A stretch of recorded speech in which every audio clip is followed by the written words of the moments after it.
প্রথম কথা হলো তোমরা বেশ্যা হয়ে যাও নাই, তোমরা আগে থেকে বেশ্যা, জন্মগত বেশ্যা। আর তোমাদের সকল অধিকার চলে গেলেও এই বেশ্যা আর হিজড়া এই দুটো আর অধিকারই তোমাদের আছে। আর তোমরা নিজেরা সিদ্ধান্ত নাও কোনটা হবে, বেশ্যা হবে নাকি হিজড়া হবে। Pablo Gadi Gadio.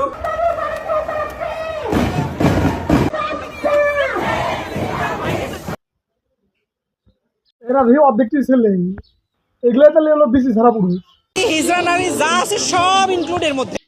ছোটবেলা শুনতাম ডানা কাটা পড়ি, আর আজ দেখা লাগলো সেটা ভাঙ্গা পড়ি। আমরা এদেশের নাগরিক, এই মাটিতে জন্ম, এই মাটিতে বড় হওয়া, বেড়ে ওঠা, নারী হিসেবে আমাদের যা অধিকার সেই অধিকার আমাদেরকে দিতে হবে, সোজা কথা।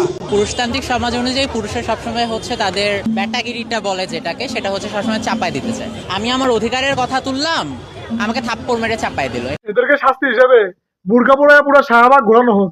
আপনি কিছু বলতে পারবেন? আমি লাইক এখান দিয়ে হেঁটে যাবো, আপনি নিরাপত্তা দিতে পারবেন আমার? নিরাপত্তা তাই না? তোর মতো শাহবাগি কাপড় পরা না, কাপড় খুলে রাস্তাতে হাঁটবি, তারপরে কোনো পুরুষ তোর দিকে ফিরেও তাকাইবো না।